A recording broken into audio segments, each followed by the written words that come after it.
Hi everyone, just some very quick announcements at the top of the show. First of all, we have indexed the transcripts of the episodes that are available, so you will know that I write scripts for most of these episodes, and I've also managed to have some of the interviews we've done transcribed. If you go to physicspodcast.com, you can now find those on the About section. They're indexed with a link from each episode you can get to its transcript. So if you want to read along, if you want to read some of the things that I've said, most of the transcripts for most of the episodes are now available there, depending on whether I have them on my hard drive or not. The other thing is a new Patreon plug. There's all manner of stuff available up there at the moment. There's over 20 early release episodes, including 8 from our Negative Emissions series and another 8 or 9, I think, from our Cosmology series.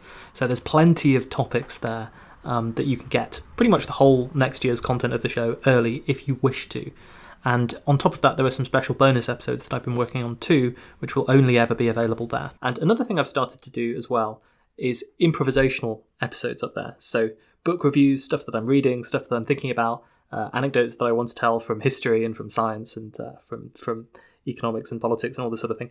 I've started just recording those as sort of semi-live streams, which you can listen to up there. And again, just as another sort of bonus way of putting out some fun and interesting content. And we've had some interesting discussions there off the back of that. So if you want to get involved with that, feel free to do so. Patreon.com/physicalattraction. Enough of the desperate plugs, and on with the rest of the show.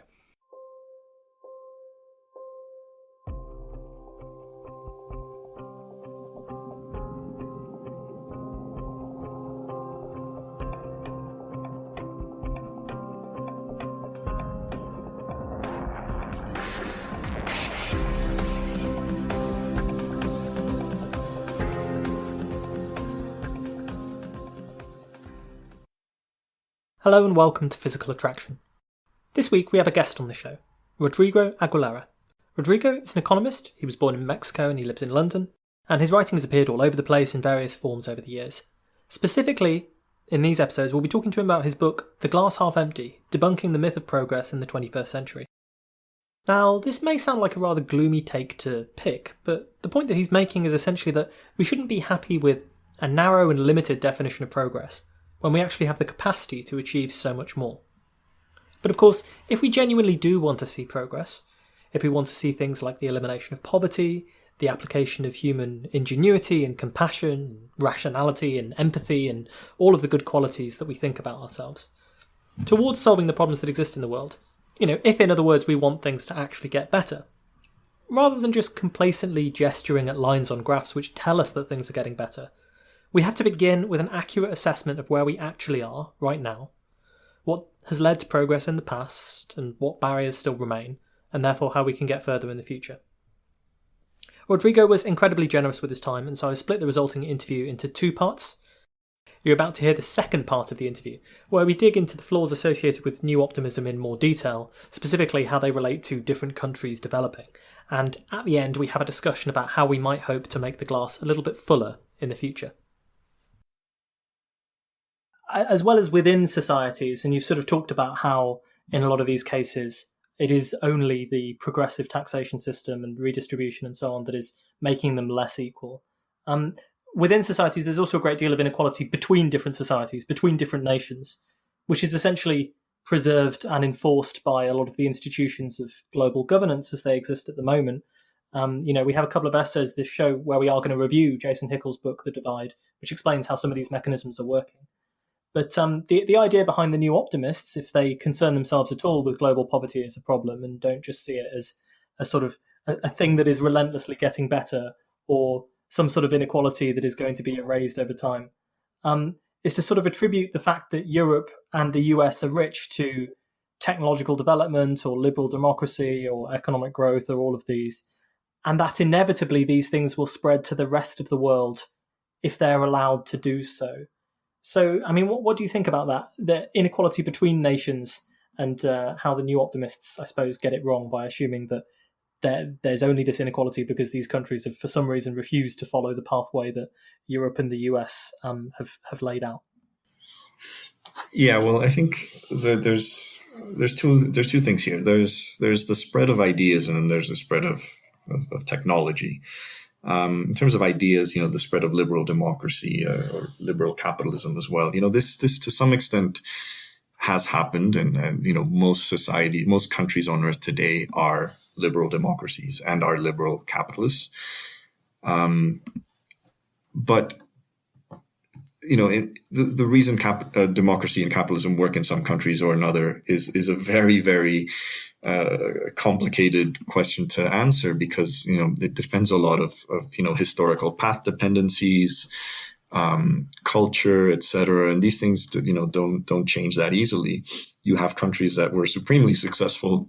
One classic example in Latin America is Argentina, which was one of the richest countries in the world at the beginning of the 20th century.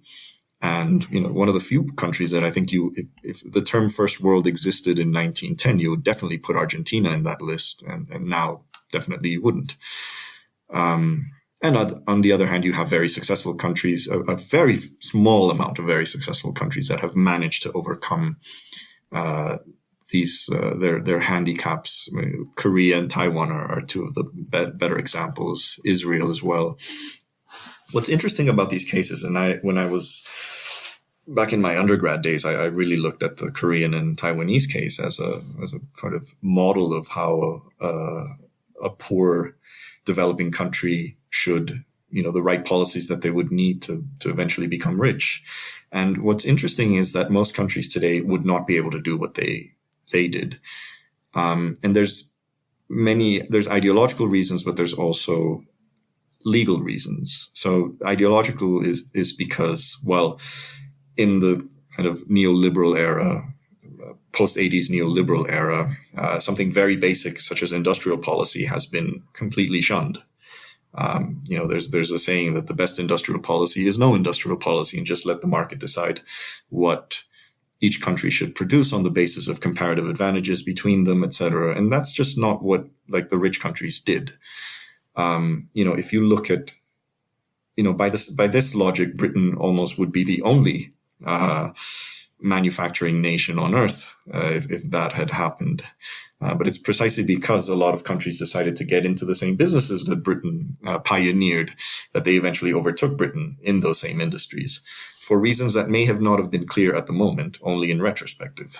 So industrial policy is something that I think is absolutely essential, but it's very hard to find a government at least, for example, in Latin America, that really wants to make a case for industrial policy, just because that would go against kind of the prevailing orthodoxy. Then there's also the issue of, for example, trade agreements. Trade agreements aren't just about trade. I mean, we need to get that absolutely clear.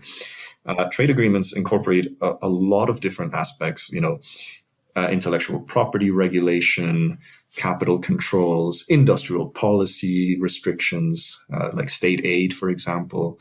So they basically constrain the tools that you have to actually emerge out of underdevelopment. And I mentioned in the book that if Mexico, by developing country standards is among the most advanced. It's one of the biggest manufacturing countries in the world, one of the bigger exporters in the world. It produces cars, produces television screens, etc. It has industry, it has technological capacity within it. Most of it is foreign owned. So if we wanted to develop like a domestic industry, we couldn't do it that easily, because our free trade agreements with the US and Canada actually restrict us from doing it. So you look at the pattern of convergence, and actually from the 70s, it's gone down. The developing world was catching up to the rich world up until the 70s, when you had the oil crisis, and then you had a debt crisis in many developing countries. And since then, it's gone downhill. So Mexico is poorer. And this is an argument that I also speak to with sort of my centrist and conservative Mexican friends. It's like, well, Mexico's, is doing fine. We're not growing as much as we could, but we're progressing. It's like, well, we're poorer relative to the US now than we were in the late 1970s. So I'm not quite sure, we'll keep getting better, but then the standard of what it is to be a rich country is just going to get higher and higher and higher. We're never going to make it. Hans Rosling in Factfulness gives a really bad example of how Sweden in the 1950s had the same GDP as Zambia does today. But the interesting thing is, Zambia today is poorer relative to Sweden than it was in the 1950s. So, yeah, Zambia grew. It's just Sweden grew faster. So, this and what you've mentioned as well, what we've mentioned of kind of the system of global governance is not conducive.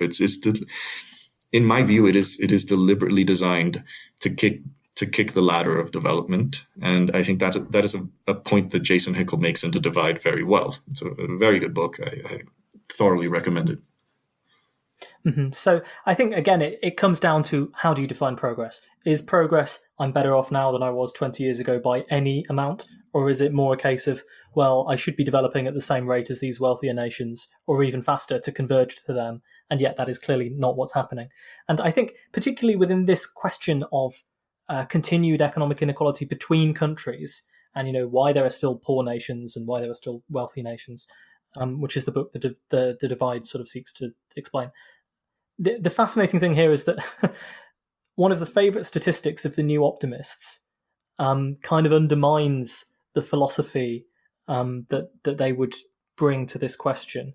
And the statistic I'm talking about is the World Bank poverty line, which is the number of people who are living on less than $2 a day or so, and how that's declined over the years. And if you actually dig into that statistic, I mean, yes, it has declined over the years since. Over many decades, it's declined. But if you look into that, a lot of that progress has come from China. And as you point out in the book, regardless of what you want to say about China's record on all sorts of things, from human rights to other things and so on, the progress that they took for their economic development looks nothing like the progress that is recommended by these sort of international institutions and so on. It's not about free market capitalism, trade liberalization, deregulation, opening yourself up to these trade agreements and so on, which is the sort of thing that was imposed on a lot of developing nations after the oil crisis as a kind of condition for paying off debts and so on that had been taken on before that crisis. So would you like to talk about that a little bit, just in terms of partly how the picture in China sort of undermines the growth model that is being foisted on a lot of developing countries, and then we can get onto that statistic in more detail as well, because I think it's really interesting as a case study for explaining why the surface level logic of New Optimists gives way to something a lot less rosy underneath. Yeah, I think poverty is probably the indicator that is most central to their narrative. So it's definitely one that I go to lengths debunking. The China case is interesting because China's a country that, because it doesn't really follow a development model that has been undertaken by any other country in the past, China can be whatever you want it to be. So if you want to justify capitalism and free markets, you can always say, well, look at China's growth now after it adopted capitalism than before, or well, when it adopted markets than before. Like, yeah, that is a valid point. It's disingenuous, but it's a valid one in a way. And there's also, those who would say that China's still communist, and look, communism is not incompatible with markets, etc. And to be honest, they're not really a socialist country. I mean, they're basically a state capitalist country. The point that I make in the book, and I include a table with the 10 points of the Washington Consensus. The Washington Consensus being these 10 points that were used as the basis for all these structural adjustment programs that the World Bank and IMF imposed in the 80s and 90s, as you mentioned. So China violates, I think, all 10 of them to some degree. In some of them, just completely, totally violates them. Yeah, so for the wonk, should we just go through this really quickly because I have it here? So the 10 points here, we've got fiscal discipline, reorientation of public expenditures, tax reform, financial liberalisation, unified and competitive exchange rates, trade liberalisation, openness to foreign direct investment, privatisation, deregulation, and secure property rights. And in essence, as you say, China doesn't do any of these things. Yeah, I think fiscal responsibility is the only one that you can argue that they do. But then also because so many of their companies are state owned, then their like corporate debt is like it's a very blurred boundary between corporate debt in China and state debt, just because it's not government debt. And they have a pretty big problem with corporate debt. So maybe even that one they don't really adhere to as much as they should. But yeah, I mean that the model that they've chosen has been very successful, and it's successful because it's gone against what the Washington Consensus proposed. Because what the Washington Consensus proposed was, even if you're naive enough to assume that there wasn't an ulterior motive for these policies, which I think there was, and I think again, if you read The Divide, you'll definitely get the sense that it was to basically keep the developing world poor.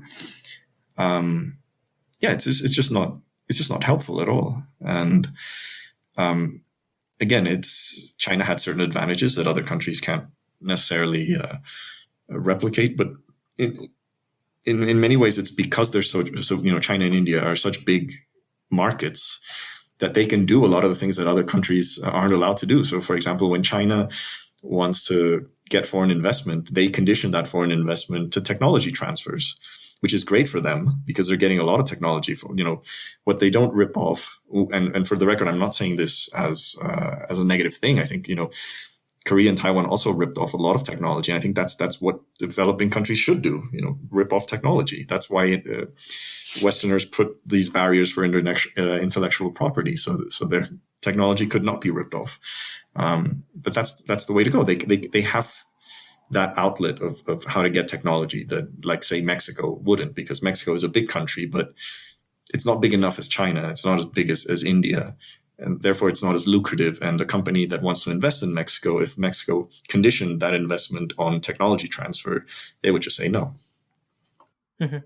So they sort of, China and India, as you're saying, kind of have this ability. They don't have to go down this route of completely deregulate your economy, open yourself up completely to trade and foreign direct investment as a way of growing economically, which a lot of developing countries have had to do. And of course, the problem with that is, number one, it means that your state is effectively weakened because the economy depends so much on this foreign direct investment. Number two, the quality of life for your people is not so good because you're not allowing them to unionize and so on. And then number three, when another country comes along that tries to outcompete you, there's no capital controls or anything. So all the investment can just run off again and go to another country and sort of leave you in the lurch a little bit. So you're quite vulnerable there. And also the point that I think Jason Hickel makes as well that's very interesting is that this isn't, not only is it not how countries that have developed more successfully, like China and India recently, are doing so, it's also not how a country like Britain historically developed. Initially we weren't open completely to free trade. We had barriers that protected our industry from other competitors and so on. And only when these things had been established did we suddenly become in favor of free trade and opening things up. And I think it's just interesting to point out that the new optimists in their endless sort of pointing at graphs that are going up and so on sort of ignore all of the mechanisms behind how these graphs are going up and what it is that actually has allowed progress to happen historically, and why those conditions might not be replicable across lots of different nations. And so you're instead sort of left with this kind of trickle-down theory on the global level, as well as trickle-down theory within countries that is sort of not working to alleviate poverty as quickly as a more egalitarian system would do. Yeah, I think the point that you make is a very important one, and I think it needs to be underlined, which is this idea that the developing countries did not follow the formulas that they then kind of preached for the rest of the world. And, they were very protectionist at the very beginning. They were not these free market, liberal free market societies that they like to paint themselves with. This argument has been very well developed by Ha-Joon Chang. He's a Korean economist, has written a couple of books on this topic. And he's basically written a lot about this hypocrisy of the model of development that is now given to the world is basically the exact opposite that these rich countries had. Mm-hmm. So I want to talk now about specifically these metrics and these statistics. And in deeper terms here as well, this fetishization of metrics and statistics has its own big problems. And this is something we talk about all the time on the show. It's important to be able to quantify things so you can measure them, but when you do, you're inevitably leaving out important, probably vital information. And of course, also, when the metrics become what motivates your policy, they can cease to be good measures of what you're actually trying to do. We see this in economists obsessed with GDP. We see this in poverty lines that get shifted around so that different people are on different sides of them, or that are only barely crossed, and so on. And I think one thing that is interesting is to just home in on this one statistic here, and we can really talk about it. So the classic statistic they like to cite is the number of people in what's classed as extreme poverty. If you define the poverty line at $1.90 a day, as the World Bank does, the percentage of people in extreme poverty has fallen from 40% to around 10% between 1981 and 2015. Now, the classic sort of New Optimist line is to quote a statistic like this and then attribute the cause to whatever they're sort of philosophically in favour of, and not to kind of dig deeper into what the statistic means, how it's happened, and also comparatively what could be possible. So with respect to this particular statistic, could we dive in a little bit and talk a little bit about the limitations on this definition of extreme poverty and the limitations of trying to quantify it in this one metric, and how it exemplifies the kind of New Optimist rhetoric more broadly? Sure. This is a very, very misused indicator, in my opinion. So first, let's go through sort of the historical precedent, which is there's really no reliable poverty estimates for the world before the 1980s. You can extrapolate it through income data, but we really haven't been in the business of like country by country tracking poverty since the 80s. So anything before the 1980s must be taken with a pinch of salt. That's not to say that like the general trends are wrong, but I'm just saying like we haven't really done this exercise since the 80s. Now, the intention of an international poverty line is really more, I would say, more journalistic than academic. I think academically it serves no purpose whatsoever. Like it's not important to know what the global poverty rate is when there's so many differences in what you can do between jurisdictions. You know what I mean? It's just a fun fact. And it's a very quotable fact. And I think that was really the original intention of why the World Bank produced it, not because they really wanted it to be kind of the end-all definition of what poverty around the world was. So they kind of created a monster that went out of their control, I think. I don't think they did it as, like I said, maliciously as this is the final word on poverty. Now, here's the definition of it. It started at a very, again, the reason why I think it's a very kind of journalistic exercise is, well, it started with $1 a day. So it's easy to kind of picture. Okay, poverty is if you are below $1 a day, then you're poor. If not, you're not poor. And it's been constantly revised. The current level is $1.90 a day.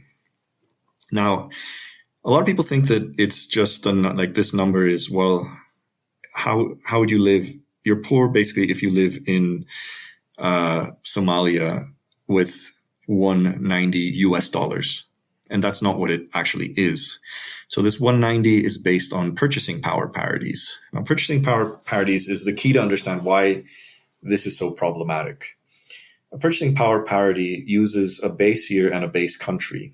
In this case, it's 2011 and it's the US. So when you say that you have an income today, anywhere around the world, whether it's Somalia or Mexico or Britain, if you have an income of 190 a day, it's comparable to 190 in 2011 in the US. So that's the sort of standard of living that is measuring. Now, we do this to adjust GDP all the time. because there's an unfortunate aspect of just, it's not always a good exercise to just translate GDP. So Mexico's GDP in pesos or Britain's GDP in pounds, to translate that into dollars and say, well, that's how rich Britain is relative to Mexico. Because a lot of things are much cheaper in Mexico. So it's unfair to make that just direct exchange rate conversion. So purchasing power parities adjust that for the fact that purchasing power in Mexico is much higher than Britain. So if, say, Brits on average are probably like 5 times richer, in GDP per capita terms than a Mexican is, if you adjust for PVP, it's probably maybe a fourth. Now, this is the reason why this is a problematic indicator for poverty, is because when you think about it, if you were living in the US in 2011 on $190 a day, you would die. That's kind of a fact. Like, you would starve. You would basically be homeless. You would basically be scrounging for food. Maybe you wouldn't die, but you would find it very, very difficult to have any kind of meaningful life, own assets, or just anything. So it's really, really low. And the idea that anything above this threshold, and I should note that they don't call it extreme poverty anymore. They just say that this is the poverty line. So that's quite sneaky. So the idea that anything that, like, if I'm earning 2 a day, suddenly I'm not poor, seems a bit absurd. And, the World Bank, to its credit, has various different lines. It has one that's, I think, 3 something, another that's 5 something. But there's been a lot of studies that say that actually the international poverty should be much higher. It should, some say as much as over 10 a day, which is their threshold for middle class, which is also a bit ridiculous, if you ask me. So what basically, when you realize that this is such a low number, the only conclusion that you can derive is, yes, we have reduced the absolute destitute of humanity. That is true. No one's going to deny it. But we haven't really solved the problem of people being poor and people, worrying over whether they're going to eat today, whether they have decent housing, etc. Because you just can't assure that on 190 a day. So when you take a higher number, say the 550 one, which I think is still low, but at least it's a bit more realistic, suddenly things change. And suddenly that huge drop in poverty worldwide doesn't look that nice. And then if you take the next exercise, which I do in the book, that you strip China out of the equation, it's hardly budged. So there's been a very, very tiny increase in reduction in poverty around the world if you take China out and if you take the higher 550 number a day. So that's the main issue of just using a global poverty line, because A, it's too low, and 2, when one country has had such a monumental impact on poverty reduction on a global level, like China, it really skews the performance of everyone else. Mm-hmm. And I think this is kind of the fundamental irony here, because the last time I saw this graph, actually before reading it in your book, it was someone who had tweeted this graph of extreme poverty according to the World Bank going down, and the caption was like, "Thanks capitalism" or something. And sort of the irony is, okay, if you look at this, what's actually happened? Well, a lot of this progress has been made in China, which is not exactly, as you say, it's interesting. China is a bit of a chimera. When people want to point to how well China has done, they say it's because it's a capitalist country. When people want to talk about how bad China is, they say it's a communist country. You can't really win with that. The reality is that, as we say, it's adopted this procedure of growth where the state has led first and then private industries have come in later. And this, I think, is a key point for people to understand, because the idea that it's just capitalism that does this, or that it's just free markets or liberalism or whatever that does this, is wrong mechanistically, because a great deal of the progress and development is being made in countries that can actually use government expenditure to finance things like sanitation, public health, education, and so on. You talk about, in essence, in the book, all of these things that lay the foundation that will then allow the sort of structures of liberal capitalism, or whatever you want to say, to work once you have that foundation that's laid underneath these things. The thing that's necessary to be there for business and enterprise to actually take off is not there. And the private sector doesn't provide this stuff. Even in the long run, it's beneficial for economic growth because it's not profitable for them to do it in the short term. There's no one is necessarily making money by providing sanitation or education to the destitute in the world. And the profits don't directly accrue to you for doing that. So if you leave the market to sort it out, the market won't sort it out. Again, this idea that acting like free markets, capitalism, deregulation are going to be the cause of progress, even on this kind of metric, just ignores the mechanism of how it has actually happened in the places where it has happened. And so I think that that's an important point to make that kind of cuts against the new optimist idea.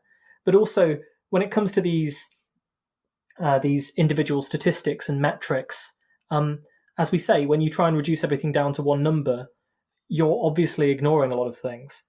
And one of the things you ignore is where progress is unequal or it's felt unequally. So, a new optimist might say that a trade deal is beneficial when it boosts the GDP of both countries involved, but that would ignore if the trade deal affects specific industries that are disproportionately, damaged by the deal. Or, we see that things like the costs for healthcare, education and housing in the West are increasing a lot while wages stagnate. And, there's the threat that in the West, the young generations are set to be the first to be a long time to be worse off materially than their parents. So I think if you could discuss a little bit, if you wanted to talk about how these kind of aggregate statistics are obscuring unequal outcomes. And then this comes back to that moral egregiousness of the situation idea that we have, that you're aggregating statistics and ignoring the fact that some people are harmed or at the very least not benefited nearly as much as others. Yeah, I mean, you have to, I think the point that I make in the book, and I definitely, it's a point that I must stress here in this discussion, is that, we're not denying that progress has happened, but we're questioning kind of the arguments that they're giving on why it's happened when it has happened. And this denial that the state has had any role in development is absurd, and it's factually wrong. And I think Pinker doesn't go that far because, again, I think he does have some kind of social democratic sensibilities that the libertarians don't. But if you look at Johan Norberg, his book, which is called Progress: 10 Reasons to be 10 Reasons to be Happy or Optimistic about the Future, something like that. He gives an example of how India was a very uneducated country, but then these private schools were opened and people could take their kids to private schools, and now education levels are much higher. And it's like, that's not exactly how things work. I mean, there's an old economic theory that basically says that the rate of return in a less developed country will be much higher than in a wealthy one, which gives the impression that then, if you open markets and you deregulate, then foreign companies are going to immediately swarm and start building the hospitals, the water treatment plants, everything. And that's not how reality works. I mean, I think when you're at a level of destitution, it's the state that has to come in and then provide the basic building blocks, after which then private companies can come in and compensate from that. And another book that I would very much recommend in this regard is The Entrepreneurial State by Mariana Mazzucato, which basically debunks all these ideas that the state is inefficient and it's only private companies that can get things done. I mean, no, that's not true.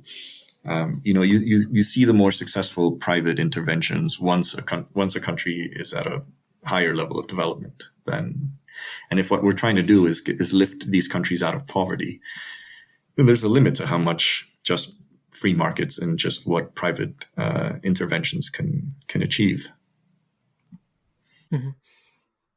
And again, this idea of the kind of the aggregate statistic that obscures things, I think GDP is a great example of that, because you can say that GDP is continuing to increase in nations like America and Europe and so on, but this will ignore all of the other things that are going on in these countries at the same time. So, financialization, who's getting a hold of the increasing GDP, when it comes to thinking about the economy, and people voting, particularly when it comes to democracies, on the basis of the economy, like technocratic people and managerial types who think the economy is the stock market or GDP or whatever. But to most people, the economy means, what's my quality of life?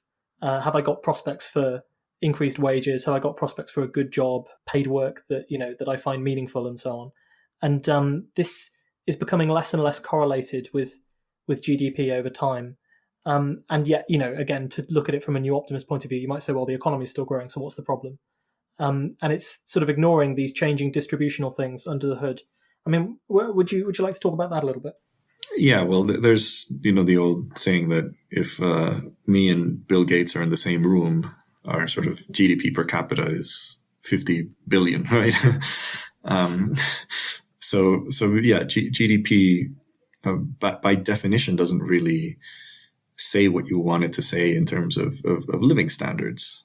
It's just an average of all the market activity that occurred in all the marketable as well. I mean, in terms of any activity that had some sort of economic exchange, just add it up and divide by the number of people.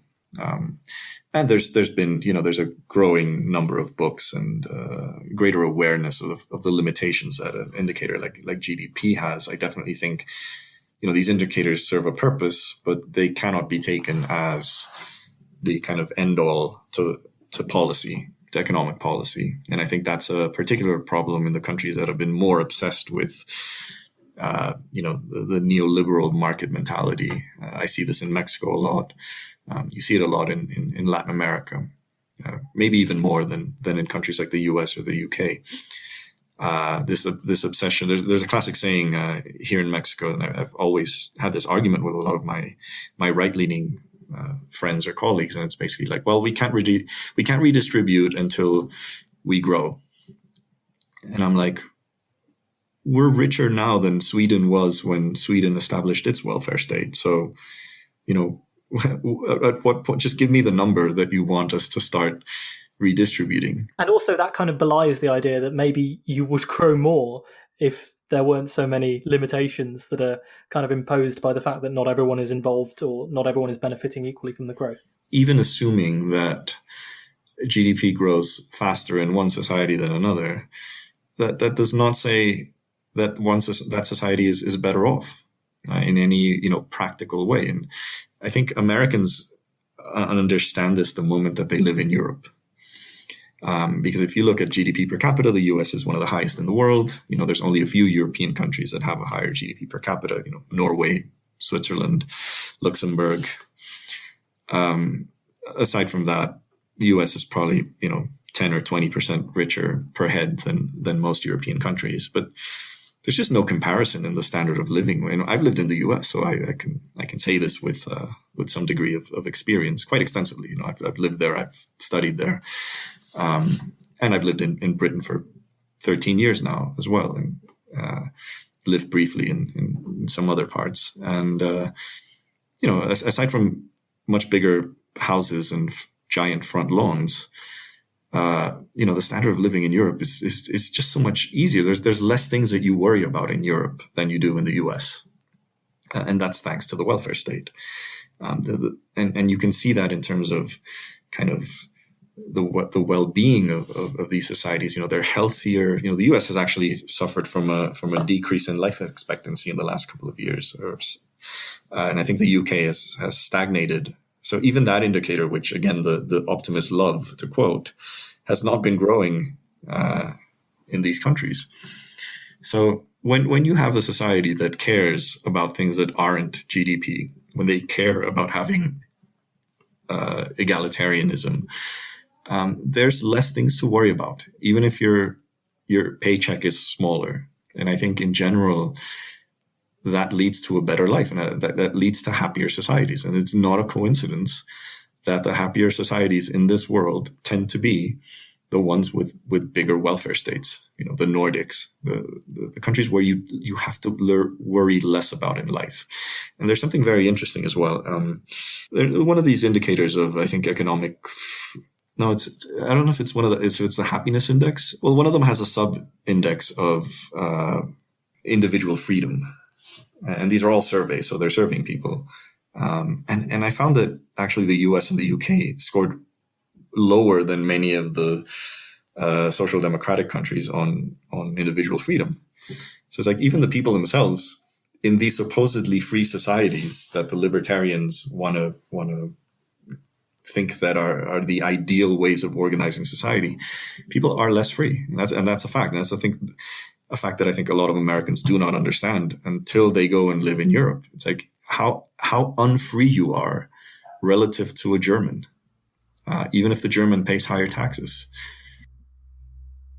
Mm-hmm. It's a sort of limited interpretation of freedom as well, but I think that's the idea that you come back to with the welfare state is actually having a safety net gives you freedom. It gives you the freedom to do any of the things that you might want to do, in terms of the freedom of how you spend your time, in terms of the freedom of association, in terms of the freedom of moving from job to job, in terms of the freedom of even, being an entrepreneur and so on. It's the kind of thing that actually having a safety net gives you those freedoms in a way that a much more brutal, kind of individualistic and competitive dynamic does not give you the freedom. Even though you might say that you're subject to fewer regulations once you're a hedge fund manager or something, that doesn't actually translate that much to individual freedom on the ground. No, there's also an issue of, and this is one of the final points that I make in the book, is this idea that we really need to expand the definition of liberalism into areas where it doesn't apply. And I start one of the chapters with the example of working 9 to 5 in North Korea. A hypothetical situation where a South Korean travels to the North. He's still a South Korean citizen, but while he's working in North, he doesn't have any of the rights that he has in the South. And if you think about it, that's kind of your workplace. Like the moment that you step into your workplace, you lose practically all the rights that you have as a public citizen. The rights that you have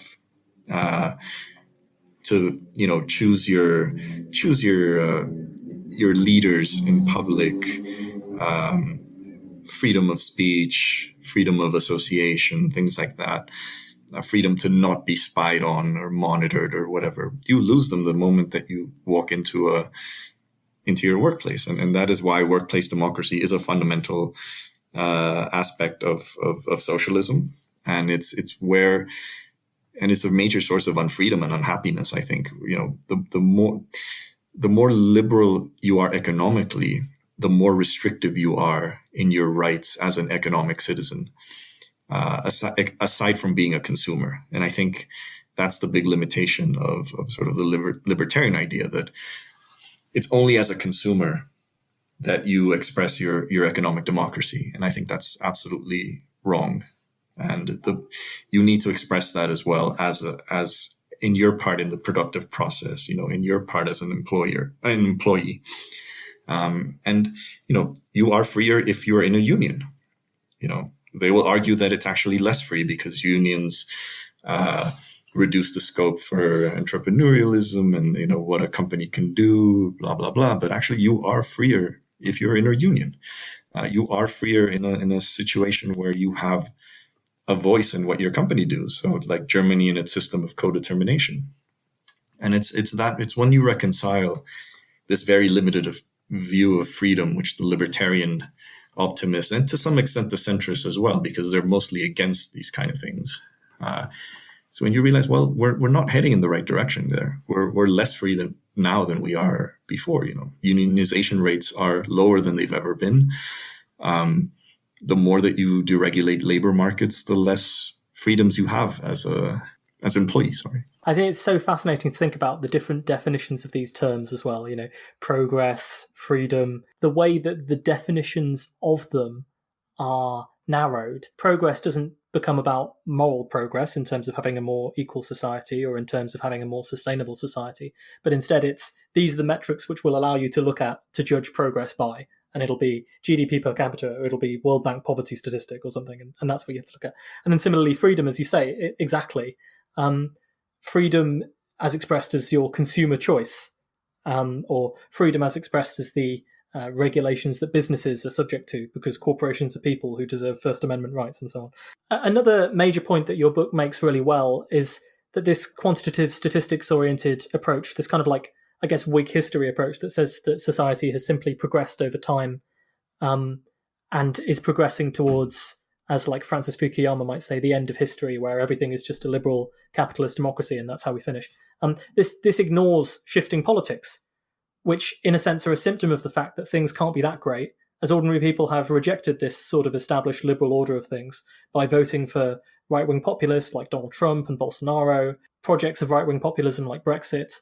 Voters, particularly in younger generations, which we see in survey after survey, seem incredibly dissatisfied with liberal democracy and the status quo.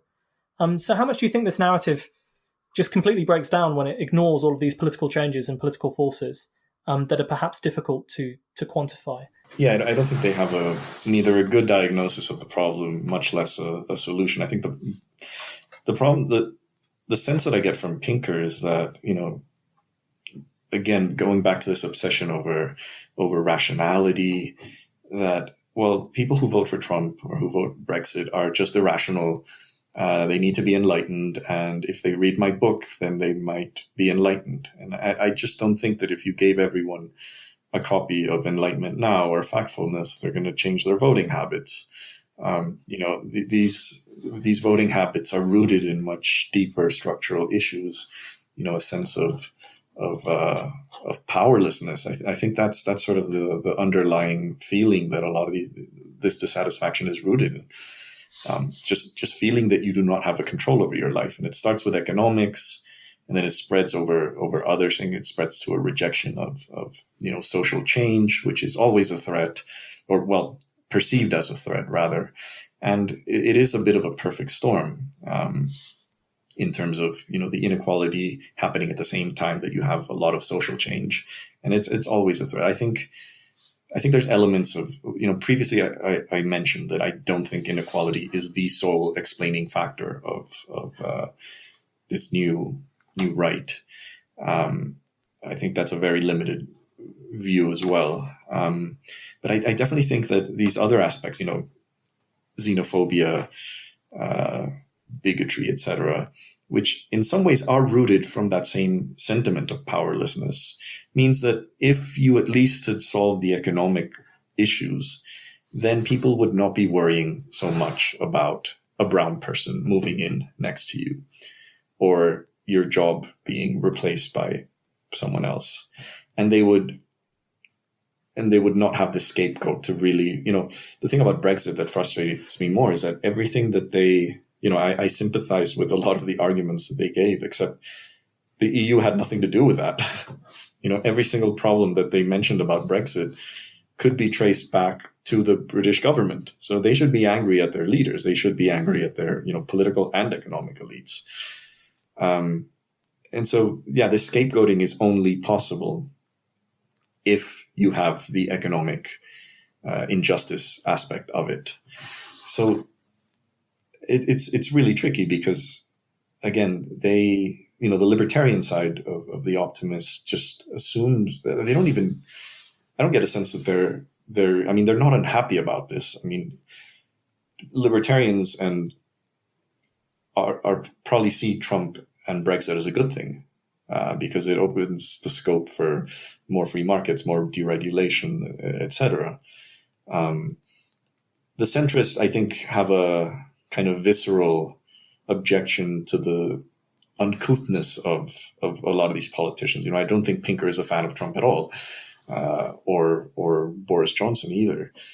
It definitely goes against the kind of type of sensible moderates that we've been used to, and which is the kind of people that they'd want in power. So I definitely think that, Pinker is definitely a Democratic voter. I have no doubt about that. But I don't think he sees any vision of the Democratic Party aside from this kind of standard Biden or Clinton era or Obama era types, because he doesn't want to give space to ideas that are more to the left than that. Which in a sense means that you haven't solved the problem. Because if these people are running on a platform of well, let's just go back to normal. Well, normal wasn't good enough. And, maybe at least Americans maybe should be lucky that they had an incompetent fascist in power for the last 4 years, because once they get a competent one, things will be much worse. So yeah, their solution to this is nonsensical, and I think it doesn't go beyond just thinking that you should just read a book about enlightenment and suddenly you'll be enlightened.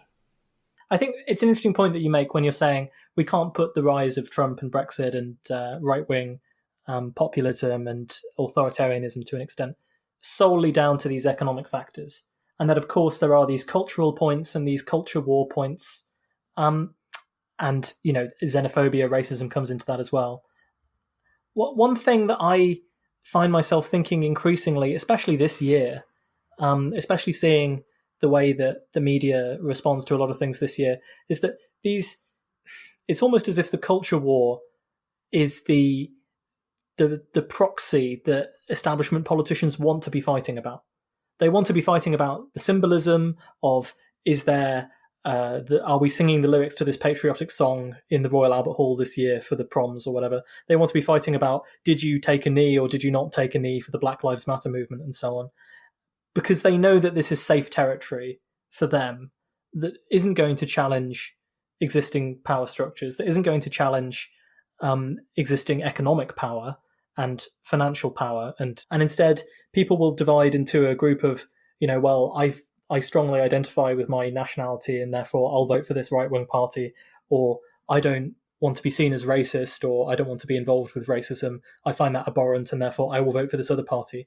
And it sort of allows them to ignore and sideline the issues that there is some consensus on in favour of this symbolism.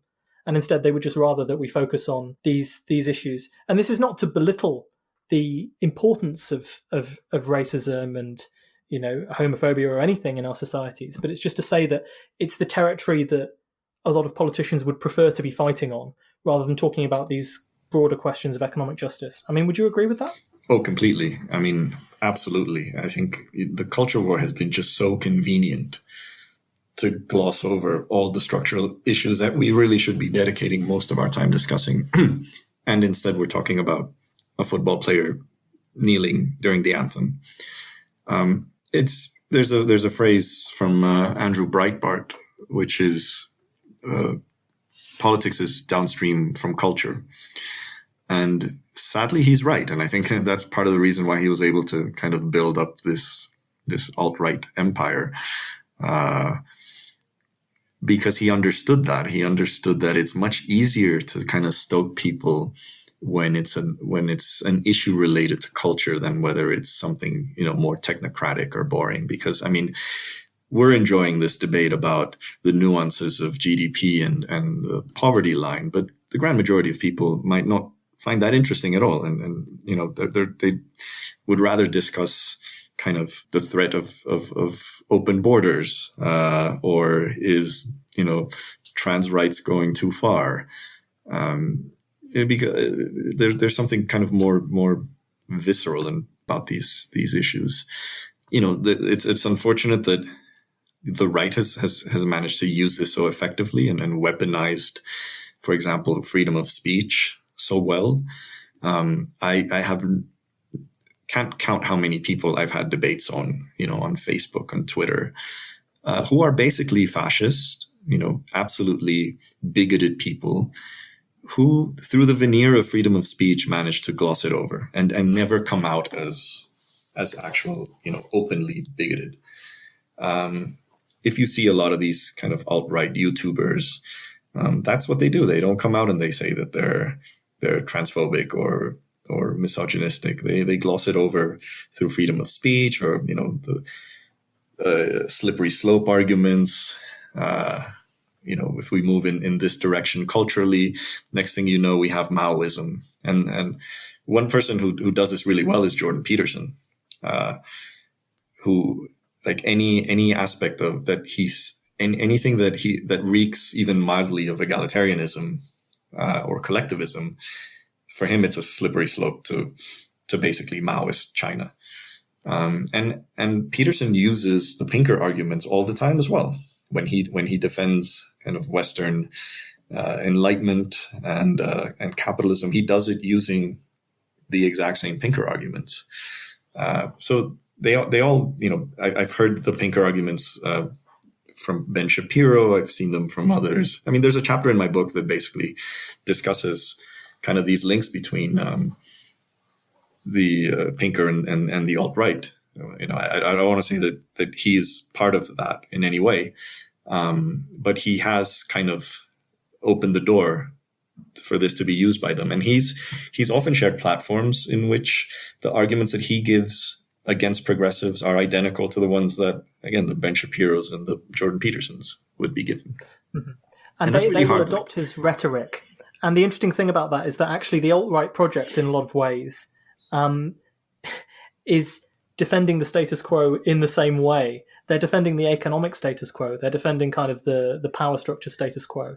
And to get the insurgency that they require, they have to attack the perceived cultural hegemony of liberals to sort of say, well, we are on the side of the people versus the powerful, but only in the context of the people don't want to use your fancy pronouns and would rather, misgender you or whatever it is. That's the dividing line that they want to draw instead.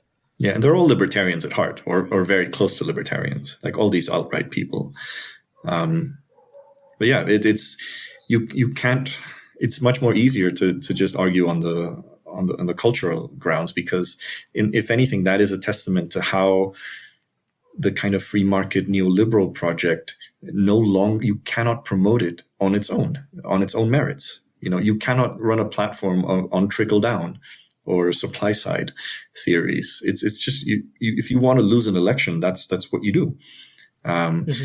And if you look at the Republicans, what they did for this election, I mean, their basic argument was to paint Biden and Harris as socialist, which is absolutely ludicrous. They don't have a single socialist, not even a bone on their body, not even a single socialist cell in their body. The record of these policies in the last 30, 40 years has made them thoroughly unpopular. And so it's so much easier to just run on cultural policies than on economic ones. And I think in a way that we have to also say that there's a wing of the liberalism that I feel just seems to think itself so disempowered and so incapable of doing anything, at least in Western countries like the UK and the US, beyond a kind of managed decline, that they're also happy to fight on the same ground.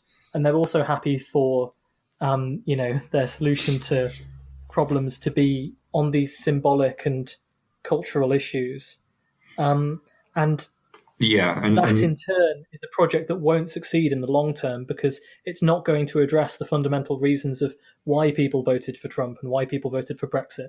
If you think those are bad outcomes, then simply branding the people who did that as racist and fighting it on a culture war thing is not going to address the concerns of people who did not benefit from or do not want to see a continuation of the status quo. Yeah, and one of the interesting things is when you hear this argument from the right-wingers, that the left is out of control because of cancel culture and they're against freedom of speech, blah, blah, blah, and all this excess wokeness.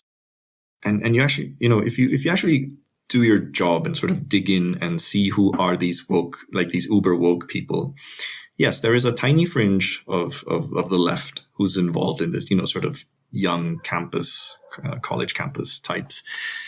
But actually, like, the main kind of expressions of wokeness in a more material sense is actually coming from businesses, companies who think that wokeness is profitable, so they're jumping on the bandwagon, and they're just basically, they're not woke. They don't embrace this wokeness. They just use it as a tool for making more profits. Nike hiring Colin Kaepernick, or these Gillette ads. It's not Black even Lives Matter as long as they're not in the sweatshops that we run, Exactly. So who is, like, if you look at the socialist left, like sort of the Bernie Sanders supporting types, they actually aren't woke at all. And there's like an entire ecosystem, it's called the dirtbag left, which is very politically incorrect, very, it's very socialist, very pro Bernie, but they're not into this wokeness at all, or at least not in, you can have a discussion about these things in ways that reflect, I think, the reasonable position that we need to work for, that these things are not a threat to us. Trans rights are not a threat to anyone. Gay rights are not a threat to us. And these are people, and we need to change legislation. We need to change behaviors to embrace them as people without going into these ridiculous, like calling out people and, banning them from here or there. Which I think is definitely counterproductive and only hurts the right. Only benefits the right. And I mean, with the culture war stuff, it's got to the stage now where, particularly in the UK media, when there'll be some other story about this, and it'll be some other celebrity who's been cancelled, or some other patriotic song or flag or statue that's been taken down or whatever. And you just think, whenever I see these stories now, I just think, who is pushing this and what are they trying to distract me from? Because I know there's stuff going on that's a lot more important than this. I mean, we have the worst economic and public health crisis in a century. And it just seems amazing that we are spending even a fraction of our public discourse on these things at this time. And yet it seems to have intensified, if anything.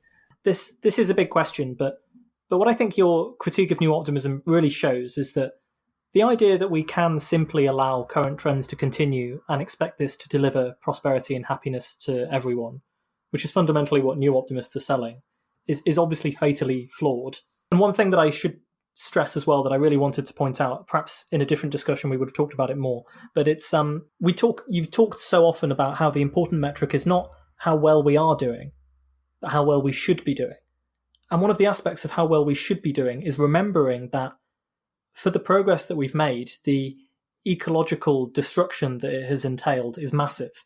And the potential that our way of life and our wealth extraction at the moment is not sustainable is massive. And the amount of CO2 that we've dumped into the atmosphere to achieve all of this is massive.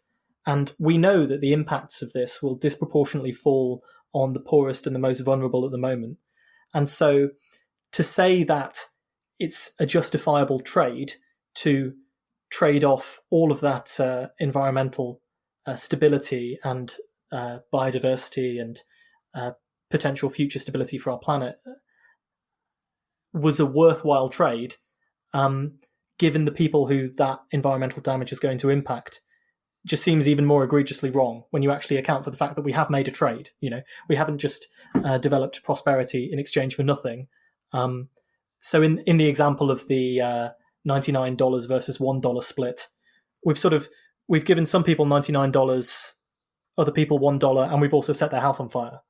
So it's even less egalitarian than it might look when you ignore the ecological impacts of what we've done so far. But leaving that aside, the New Optimists, the idea is that we can sit complacently back and know that our current institutions will solve all of these problems, from climate change, nuclear weapons, automation, whatever it's going to be, that there's no need for any transformative ideas. But history hasn't ended. And we've seen that it has progressed endlessly through these radical transformations in society that always needed new ideas, whether it's the agricultural and industrial revolutions, liberal democratic revolutions that displaced autocrats beforehand, the welfare state, trade unionism, and then even, a form of progress that we might despair at, but a different form of transition from the dismantling of that post-war project to establish what we would now call neoliberalism. So your point is that history hasn't ended and our intellectual development hasn't ended, and we haven't reached the endpoint of society and civilization. And to progress further then, and more evenly, we need new ideas rather than just a little bit of tinkering. So with that in mind, and you talk about this towards the end of the book, and I think it's really interesting to explore in the time we have left, what do you think we should do to make the glass a little bit fuller? What are the things you would like to see happening in the world to fix some of these problems in a way that we're just not doing at the moment? Well, given my background as an economist, I think most of my recommendations were geared towards economic conditions. Mostly because I think if you solve a lot of these, the spillovers will benefit in many other ways. I'm also, for example, I'm not a climate scientist, so I can't, write an entire chapter on solutions to climate change. I'm not an epidemiologist. I don't have no expertise on how to end pandemics. The main gist of what I'm arguing is what we need societies that give people more control over their lives. And we need to do this by extending the values that we now accept as a given, as a minimum standard of how to govern society in the public sphere, but we need to translate those into the private sphere. So all the rights, all the responsibilities, all the rights that people have as workers should be sort of the similar ones that we have as voters. And all the responsibilities that politicians have as political leaders, well, our economic leaders should have as well as employers. And for me, the reason, I make no bones about it, that we do need to move to a situation where we do have workplace democracy, where we do have worker ownership of the means of production, which is a fundamental. It's the original tenet of what socialism is. It's not state ownership. It's workers controlling what they produce. It's bringing labor back in equal footing to capital. I've given some examples as well as direct democracy where this could work and where this could empower people, especially on a local level, I think. I'm not a fan of direct democracy on a national level. I think it could be a bit too chaotic. But definitely on a local level, there's examples. Brazil has a lot of examples. I did my master's thesis on Brazil.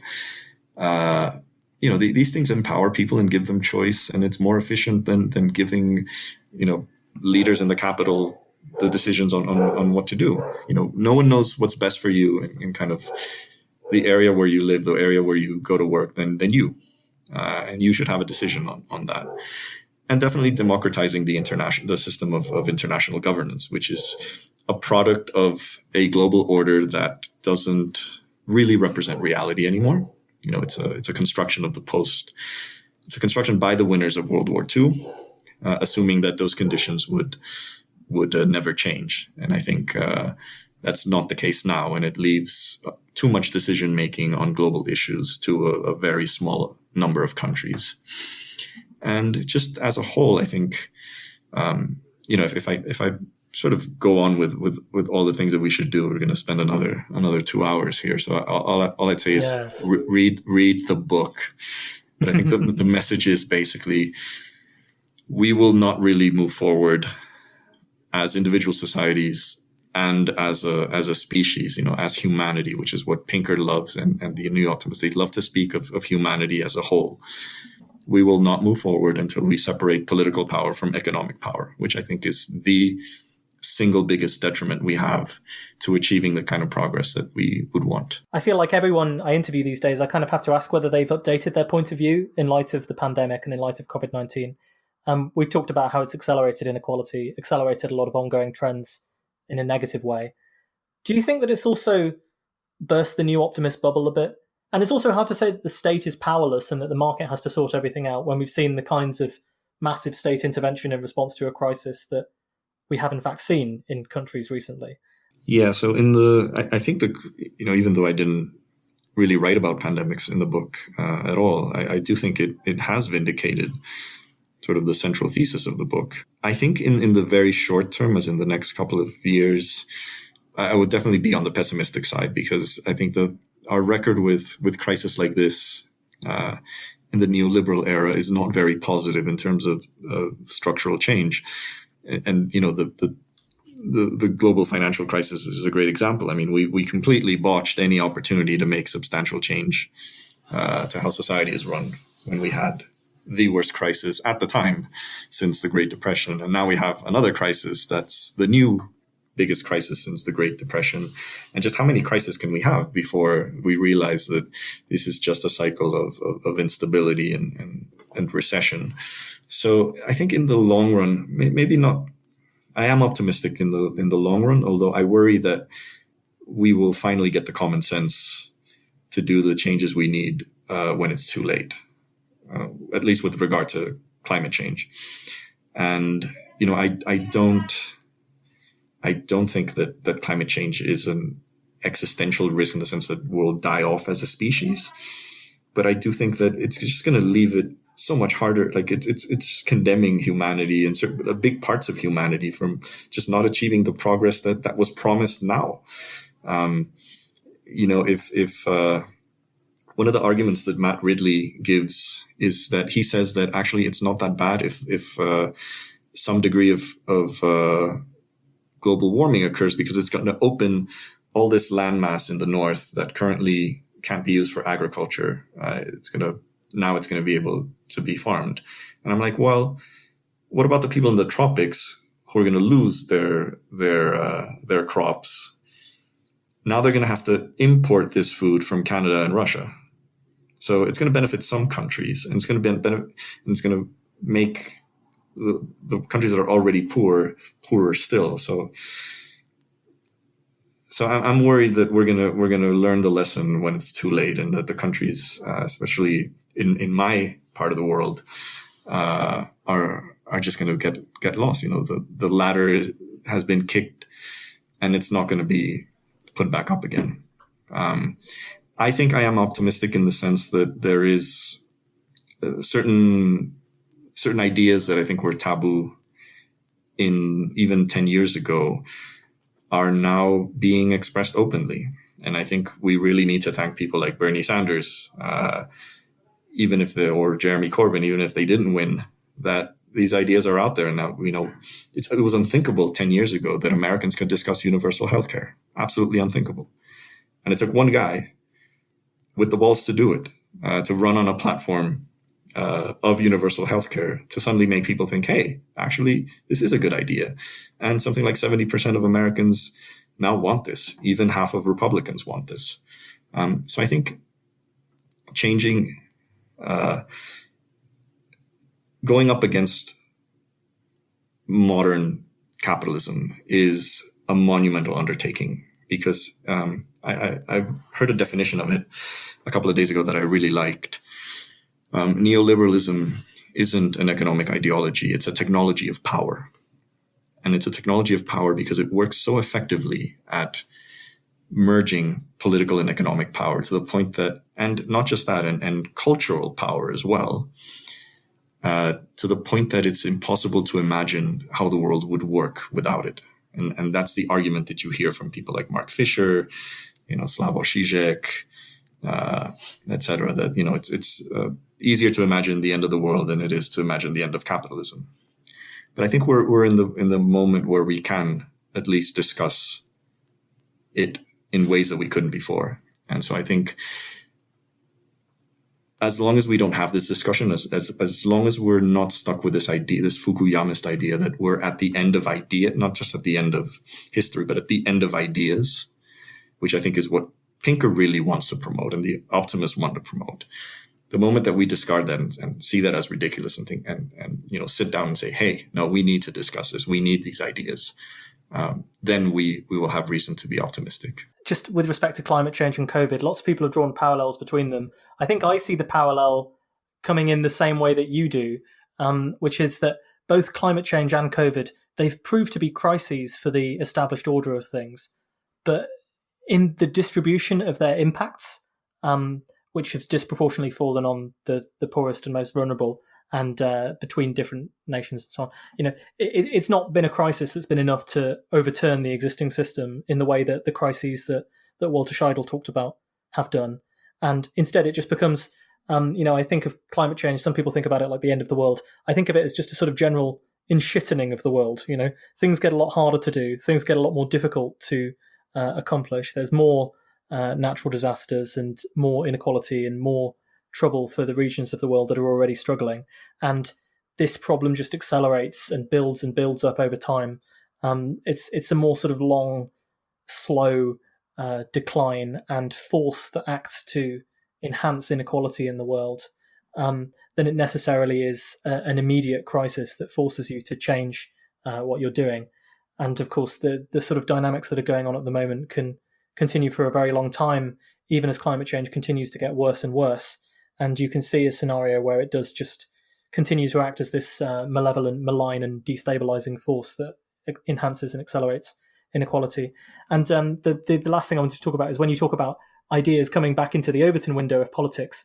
One book I read recently that I enjoyed was Kurt Andersen's book Evil Geniuses, which is kind of about how the American conservative movement and the neoliberal movement arose, and how it began with Barry Goldwater, who was roundly defeated in 1963 or whenever it was that he lost, and then 20 years later, his ideas through Ronald Reagan and to a lesser extent Margaret Thatcher, became the dominant paradigm that ran much of the world. So I think if you want to be optimistic, like you say, it has to kind of be in the long term that these ideas, initially they do lose, but once they get into the public consciousness, can ultimately change the sort of orthodoxy amongst people who run things. And I think it's that kind of long term where you have to look to for optimism.